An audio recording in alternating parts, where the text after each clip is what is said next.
गुज़श्ता रोज भारत का एक और MiG-21 लड़ाका तैयारा राजस्थान के इलाके में गिरकर तबाह हो गया। ताहम इस हादसे में पायलट महफूज रहा, जिसकी तस्दीक भारतीय वजारत दफा ने भी कर दी।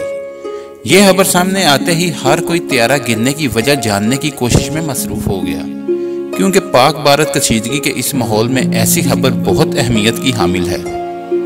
ताहम भारतीय वजारत दफा के तर्जुमान ने कहा कि परिंदा टकराने की वजह से ये तैयारा गिरकर तबाह हुआ और मजीद तहकीकात की जा रही हैं। भारतीय MiG-21 तैयारे के परिंदे की टक्कर से गिरने का मालूम होते ही पाकिस्तानियों ने सोशल मीडिया पर महाज कायम कर दिया और देखते ही देखते एक मरतबा फिर दिलचस्प और बेहतरीन गुफ्तगू का सिलसिला चल निकला।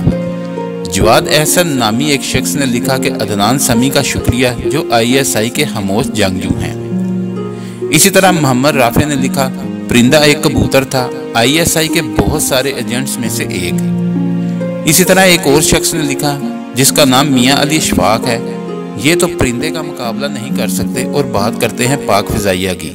शाहिद खान अफरीदी ने भारत पर तंज करते हुए लिखा, ये परिंदा पाकिस्तान से आया था और ISI का एजेंट था। अगर आपको हमारी वीडियो अच्छी लगी है तो इसको लाइक और शेयर करें और हमारे चैनल को सब्सक्राइब करना ना भूलिए। शुक्रिया।